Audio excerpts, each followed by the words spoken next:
Anda kembali di Breaking News Nusantara TV. Pemirsa, kita masih menantikan bagaimana kehadiran atau tibanya vaksin COVID-19 Sinovac dari Cina tahap kedua sebanyak 1,8 juta vaksin di Bandara Soekarno-Hatta. Kita akan kembali bergabung dengan YouTube dari Biro Pers Sekretariat Presiden. Ini nanti kita akan melihat bagaimana apakah saat ini sudah dimulai prosesnya. Dan pemirsa, saat ini kita juga sudah bersama dengan epidemiolog Ibu Mas Dalina Pane. Selamat siang, Ibu. Selamat siang, Mbak Tasya. Iya, jika pemirsa Nusantara TV tadi sempat melihat Nusantara Siang, maka tadi kita sempat membahas bersama juga dengan Ibu Mas Dalina Pane mengenai bagaimana vaksin dari COVID-19 ini yang akan didistribusikan dan juga akan tiba di Indonesia. Ibu, kita lanjutkan lagi perbincangan mengenai vaksin ini.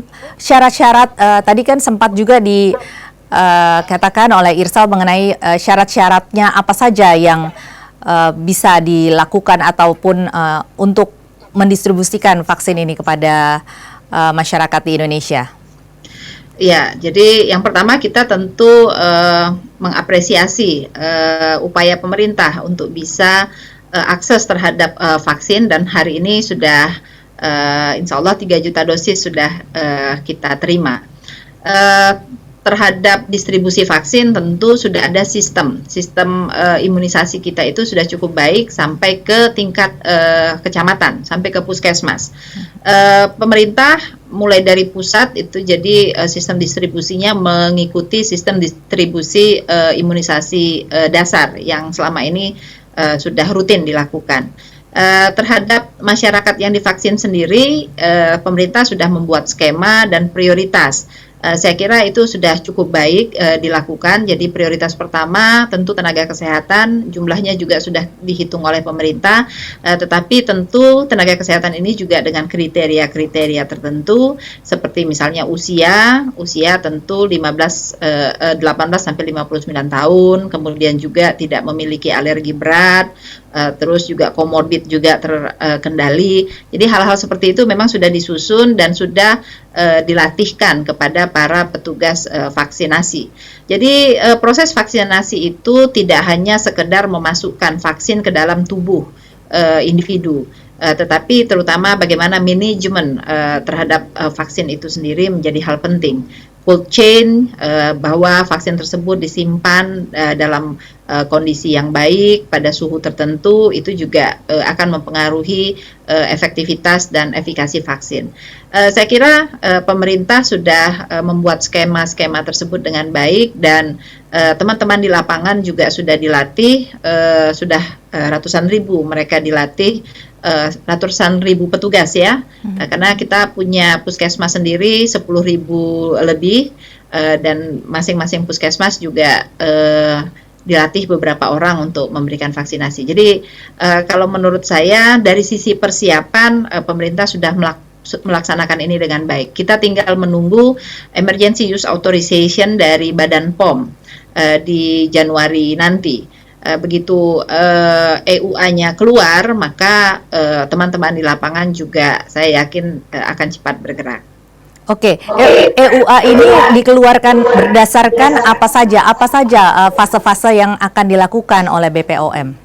Tentu mengevaluasi hasil uji klinis fase 3 ditambah juga hasil-hasil uji klinis di negara-negara lain. Jadi pembandingnya juga dari negara-negara lain.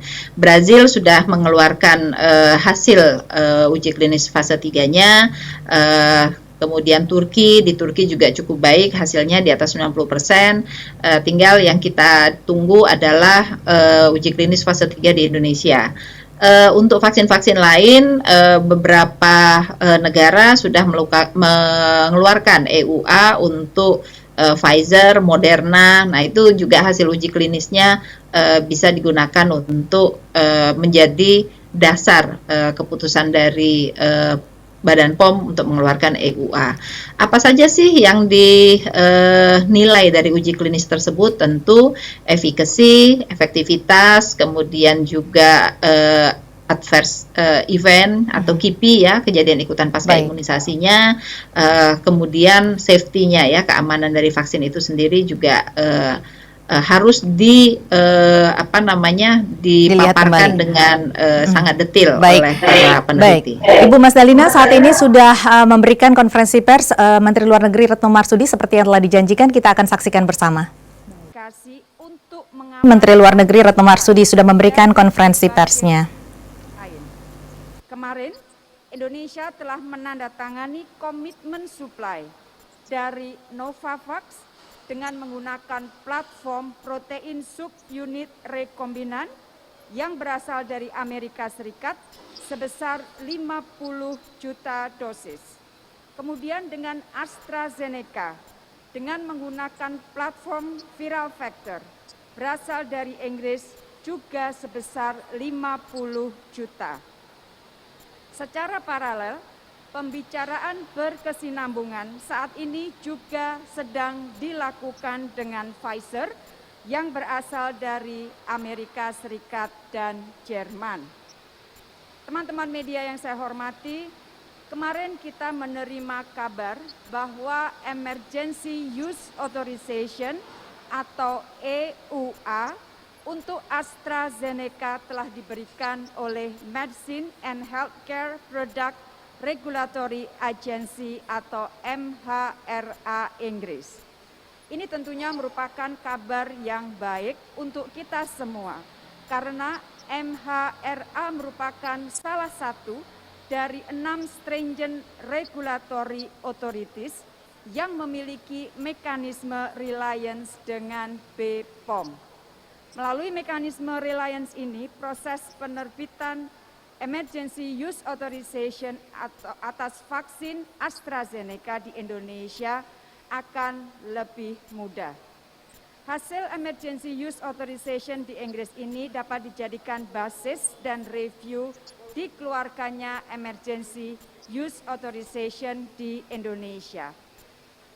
Sebagaimana yang dijelaskan oleh Kepala BPOM kemarin, upaya terkoordinasi dengan semua pihak dan lembaga terkait, baik di Indonesia maupun di luar negeri terus dilakukan untuk mempercepat proses Emergency Use Authorization. Tentunya proses ini tidak akan pernah mengkompromikan aspek keamanan, efektivitas, dan kualitas vaksin. Rekan-rekan media yang saya hormati, sebagai tambahan informasi dari apa yang saya sampaikan kemarin di Bandung mengenai pengamanan vaksin dari track multilateral, sejauh ini pemerintah Indonesia telah mengirimkan 2 dokumen aplikasi, yaitu vaksin request dan technical assistance form kepada COVAX pada November dan Desember.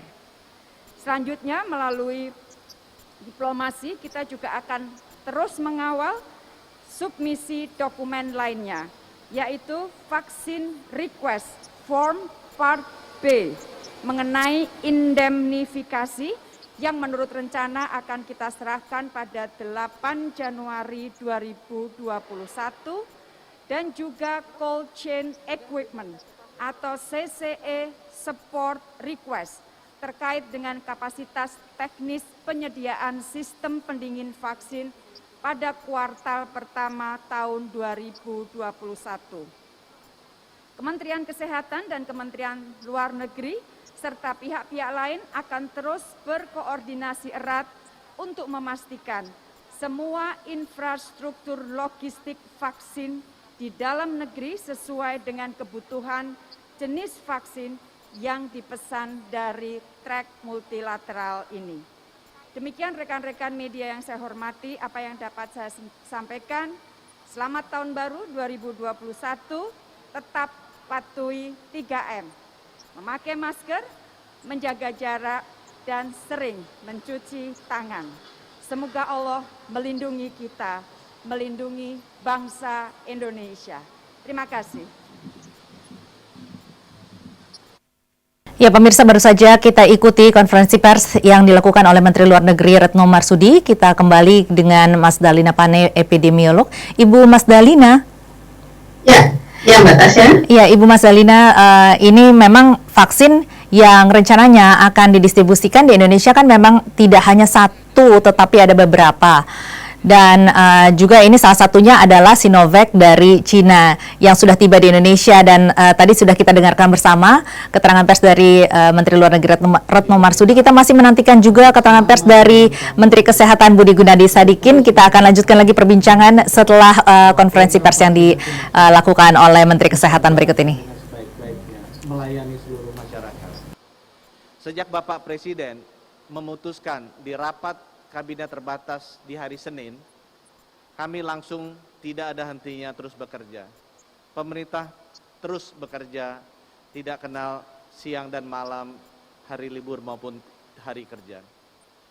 Hari Selasa kami menyampaikan rencana tersebut ke publik.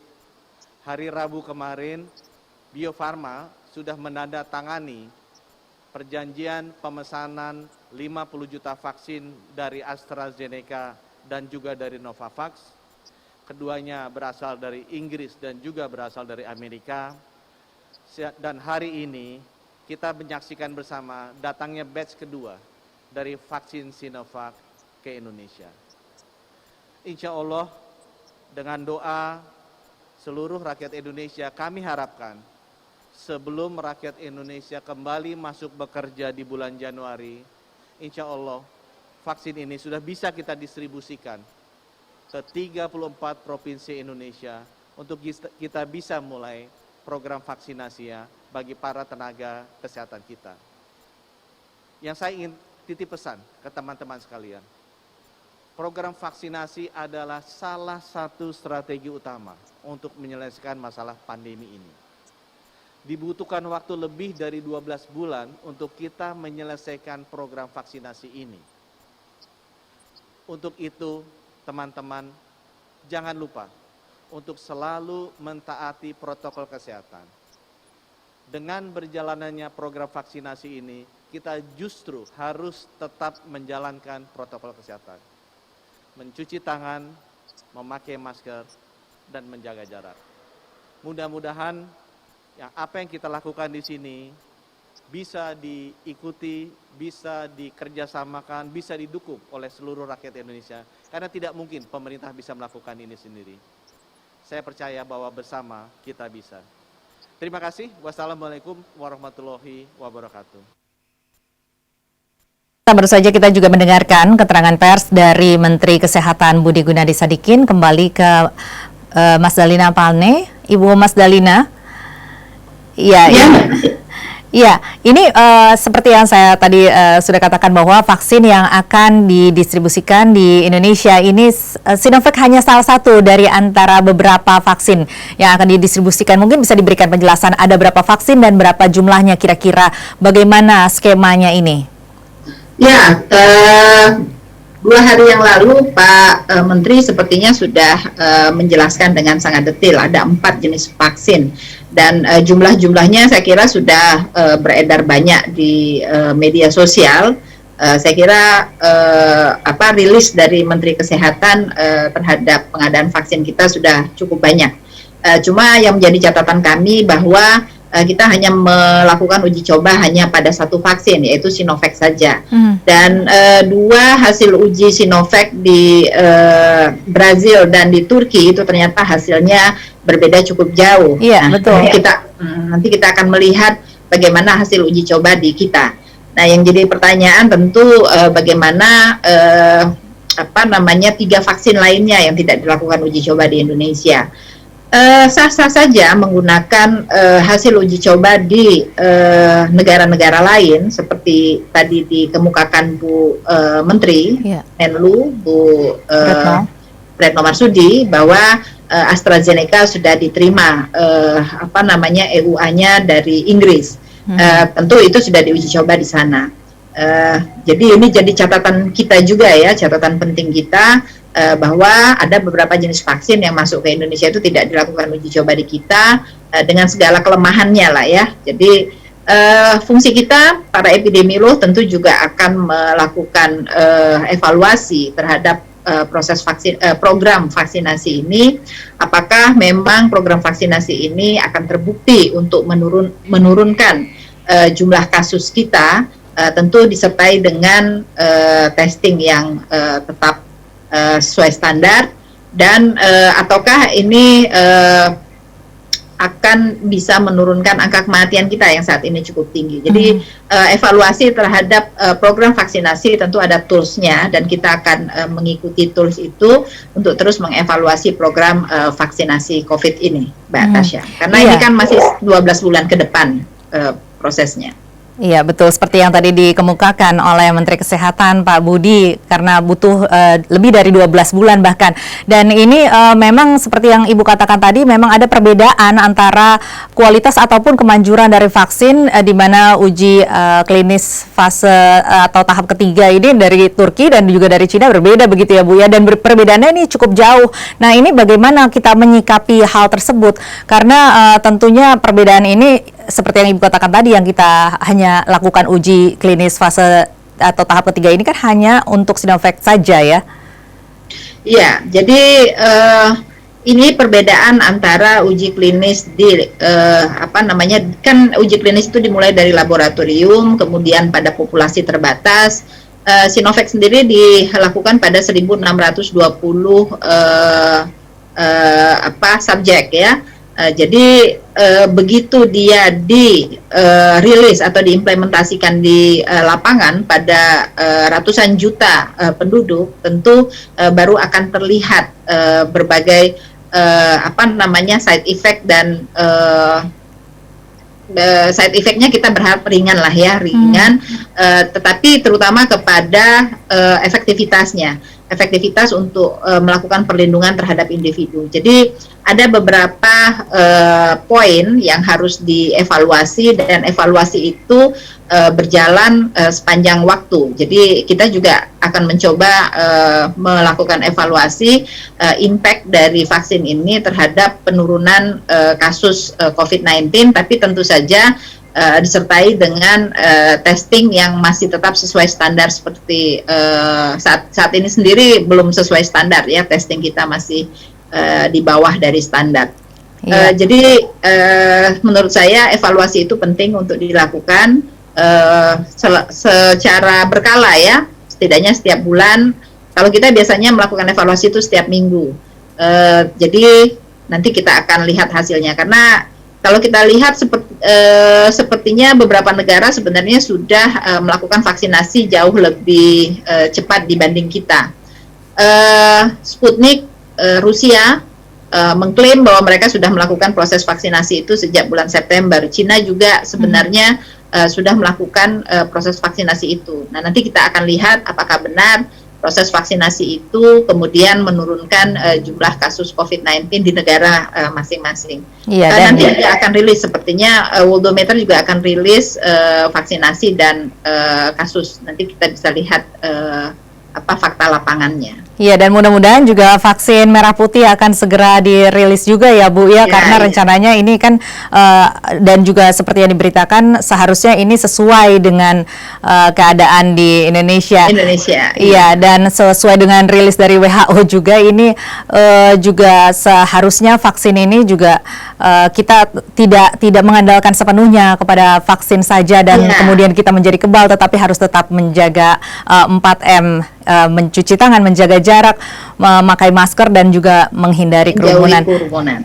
Oh iya, satu lagi Mbak Tasya, jadi kami berharap komunikasi risiko atau komunikasi publik yang dilakukan oleh pemerintah itu tetap mengutamakan program pencegahan untuk tetap dilakukan oleh masyarakat. Jadi vaksinasi ini adalah perlindungan khusus. Jadi program pencegahan itu 3M adalah program pencegahan, 4M ya, itu adalah program pencegahan. Jangan sampai terkesan bahwa seolah-olah vaksinasi adalah satu-satunya cara untuk mengendalikan pandemi, sehingga masyarakat kita abai terhadap protokol-protokol kesehatan yang saat ini sudah berjalan hampir 11 bulan. Baik, terima kasih Ibu Mas Dalina atas Sama-sama, Mbak waktu dan Tasya. kesediaannya bergabung bersama kami. Dan pemirsa, demikian Breaking News Nusantara TV. Saya Tasya Felder dan tim yang bertugas undur diri. Terima kasih. Sampai jumpa.